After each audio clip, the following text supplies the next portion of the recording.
सादा जीवन उच्च विचार, इस कथन को पूर्व प्रधानमंत्री लाल बहादुर शास्त्री के बाद अगर किसी ने सच कर दिखाया है तो वो है अपने हरियाणा के डिप्टी स्पीकर रणबीर गंगवा। उन्हें देखकर आपको अपनेपन जैसा महसूस होगा। वे एक ऐसे नेता हैं जो किसी भी तरह के विवाद से खुद को बचाकर रखने की भरपूर कोशिश करते हैं और किसी भी तरह के रसूख व अगड़पन उनके स्वभाव में नजर नहीं आता, यानी कि अक्खड़पन राजनेता वाला उनमें नहीं है। तो क्यों ना आज के इस एसएनए में हम अपने हरियाणा के ऐसे ही शांत और सरल नेता के बारे में जानें। तो फिर चलिए जानते हैं डिप्टी स्पीकर रणबीर गंगवा की जिंदगी से जुड़े ऐसे ही रोचक पहलुओं के बारे। नमस्कार, स्वागत है आपका एसएनए में। भारत आज का वो शो जो खबरों का विश्लेषण करता है। और खबरें होती कौन सी हैं? खबरें होती हैं आपके आसपास से, उन नेताओं के बारे, उन राजनेताओं के बारे जिनके बारे आप जानना चाहते हैं।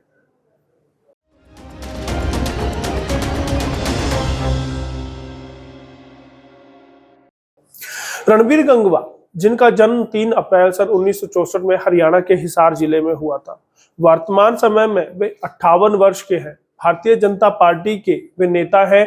साल 2019 से वे हरियाणा विधानसभा में डिप्टी स्पीकर की कुर्सी को शोभायमान कर रहे हैं, यानी बीते 4 सालों से वे इस पद को बाखूबी संभाले हुए हैं। साधारण रहन सहन है पसंद। रणबीर गंगवा के पिता स्वर्गीय राजा राम पेशे से किसान थे, लिहाजा गंगवा का पालन पोषण शुरू से ही वे साधारण परिवार में हुआ। परिवार के दिए संस्कार को ही असर था, यानी कि परिवार के दिए ही संस्कार का असर था कि रणबीर गंगवा को साधारण रहना, साधारण खाना पीना पसंद है। उनके घर में उनकी पत्नी केसर देवी, उनके 2 बेटे संजीव और सुरेंद्र हैं। दोनों बेटों की शादी हो चुकी है। पिता की प्रेरणा से राजनीति में आए थे गंगवा। एक बच्चे के लिए पिता ही उसका सरमाया होता है और उसके लिए पथ प्रदर्शक भी होता है। रणबीर गंगवा के पिता स्वर्गीय राजा राम ने भी रणबीर गंगवा को राजनीति का मार्ग दिखाया था। पिता ने जो रास्ता गंगवा को दिखाया था उस पर बाखूबी चलकर भी रणबीर गंगवा ने दिखा दिया और फिर कभी पीछे पलटकर नहीं देखा है। पंचायती चुनाव से बढ़ा था राजनीतिक कद। अगर आपको बताऊं कि उनका सियासी कद कैसे बढ़ा, उनकी राजनीति में शुरुआत कैसे हुई, तो बता दूं कि सियासी कद बढ़ाने में पंचायती चुनाव अहम भूमिका निभाता है। पूर्व सीएम भजन लाल समेत कई दिग्गज इस चुनाव से शिखर तक पहुंचे हैं। हरियाणा विधानसभा के डिप्टी स्पीकर रणबीर गंगवा भी वैसे ही नेताओं में शुमार है और नवोदित नेताओं के लिए प्रेरणा स्रोत है। उन्होंने गांव गंगवा के पंच का चुनाव जीतकर अपने राजनीतिक कैरियर की नींव रखी थी। हिसार में वर्ष 1990 में महज 26 साल की उम्र में रणबीर गंगवा ने अपने परिजनों के कहने पर गंगवा गांव के पंच का चुनाव लड़ा था। पंचायत चुनाव की जीत से मिले हौसले के बाद रणबीर गंगवा ने जिला परिषद से लेकर विधानसभा का चुनाव लड़ा। वे डिप्टी स्पीकर के पद तक पहुंचे हैं। 33 साल पहले राजनीति में आए थे गंगवा। रणबीर की अगर बात की जाए, आज से ठीक 33 साल पहले राजनीति में वो आए थे। बता दें कि साल 1990 में उन्होंने राजनीति में कदम रखा था। आज वे डिप्टी स्पीकर के पद पर विराजमान है। 33 साल के सफर में कई कठिनाइयां आई।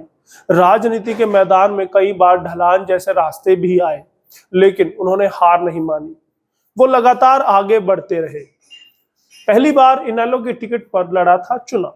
आपको जानकर हैरानी जरूर होगी कि रणबीर गंगवा ने साल 2000 में इनेलो का हाथ थामा था। इनेलो में शामिल होने के बाद पहला चुनाव जिला परिषद का लड़ा और जीत कर भी दिखाया। फिर उसके बाद गंगवा ने एक बार फिर से जिला परिषद का चुनाव लड़ा और इस बार वे वाइस चेयरमैन बन गए थे। सतबीर वर्मा को मानते हैं अपना गुरु। अगर राजनीतिक गुरु की बात की जाए तो 58 वर्षीय रणबीर गंगवा सतबीर वर्मा को अपना राजनीतिक गुरु मानते हैं। बता दें कि सतबीर वर्मा इनेलो के नेता थे और पिछड़ा आयोग का चेयरमैन भी वो रह चुके हैं। लिहाजा इनेलो में रहकर ही राजनीति के दाव पेच भी गंगवा ने सतबीर वर्मा से ही सीखे हैं, इसीलिए वो उनको अपना गुरु मानते हैं। पहली बार नलवा से लड़ा था विधानसभा का चुनाव। बात साल 2009 की है, जब नलवा को विधानसभा क्षेत्र बनाया गया था। यहीं से रणबीर गंगवा ने इनेलो के टिकट पर पहला विधानसभा का चुनाव लड़ा, यानी कि नलवा विधानसभा का भी ये पहला चुनाव था, रणबीर गंगवा का भी ये पहला चुनाव था। लेकिन अफसोस कि वे यहां से जीत दर्ज नहीं कर सके थे। हार के बावजूद भी रणवीर गंगवा रुके नहीं, बल्कि वे लगातार प्रयास करते रहे। इसी का नतीजा रहा कि इनेलो ने गंगवा को राज्यसभा भेजा था, यानी कि रणवीर गंगवा अपने जीवन में राज्यसभा के सदस्य भी रह चुके हैं। यह बड़ी हैरानी वाली बात होगी उन दर्शकों के लिए जो पहली बार रणवीर गंगवा के बारे जान रहे हैं, क्योंकि बहुतों को लगता है कि वो भाजपा के ही नेता रहे हैं। इनेलो से उनका अगर नाता भी रहा तो वो राज्यसभा सांसद नहीं बने, लेकिन वो इस पद पर काबिज रहे हैं। हार कर भी बटोरे थे ज्यादा वोट। रणवीर गंगवा बेशक अपना पहला चुनाव हार गए थे, लेकिन चुनौती भी तो उन्होंने किसी छोटे नेता को नहीं दी थी, बल्कि स्वर्गीय भजन लाल की पत्नी जसमा देवी को दी थी। अथक प्रयास के बावजूद गंगवा बेशक चुनाव हार गए थे, लेकिन लोगों के बीच अपनी पैठ भी बनाने में कामयाब रहे थे। इसी का नतीजा था कि रणवीर गंगवा को इन चुनावों के दौरान 22,500 से भी ज्यादा वोट मिले थे। जहां से हारे वहीं से 2 बार जीत की है दर्ज। रणवीर गंगवा ने नलवा विधानसभा को नहीं छोड़ा, चाहे उनकी 2 बार हार हो चुकी थी। उसके बाद से पहली बार जब चुनाव लड़ा वो हार गए, तब वे उसके बाद भी हार गए, लेकिन उन्होंने खुद हार नहीं मानी। जिस विधानसभा सीट से वे 1 बार हारे थे, उसी सीट पर 2 बार उन्होंने जीत भी दर्ज की है। कैसे जीत की वो बताते हैं आपको। साल 2014 में इनेलो की सीट पर एक बार फिर नलवा विधानसभा क्षेत्र से चुनाव लड़ा और इस बार उन्होंने जीत दर्ज की। इसके बाद उन्होंने फिर से साल 2019 में भारतीय जनता पार्टी का दामन थाम लिया और भाजपा की ही टिकट पर नलवा से दोबारा चुनाव लड़ा। इस बार फिर रणवीर गंगवा ने चुनाव को जीत कर दिखा दिया। इस जीत के बाद उनको हरियाणा विधानसभा का डिप्टी स्पीकर बनाया गया और इस पद पर वो शोभायमान आज तक हैं। युवा पंचों के लिए प्रेरणा स्रोत है रणवीर गंगवा। अगर रणवीर की बात की जाए, आज के युवा पंचों के लिए वो प्रेरणा स्रोत है। ऐसे युवा पंचों के लिए डिप्टी स्पीकर रणवीर गंगवा का जीवन संघर्ष काफी प्रेरणा दे सकता है। डिप्टी स्पीकर रणवीर गंगवा ने राजकीय महाविद्यालय हिसार से यूजी की डिग्री हासिल की है। इसके बाद वर्ष 1990 में उन्होंने पहला चुनाव पंच के पद पर लड़ा, जीत हासिल की, और वो भी महज 26 साल की उम्र में। तो ये वो उम्र है जब युवा कॉलेज की पढ़ाई से छूटकर अपने लिए नौकरी की तलाश करते हैं।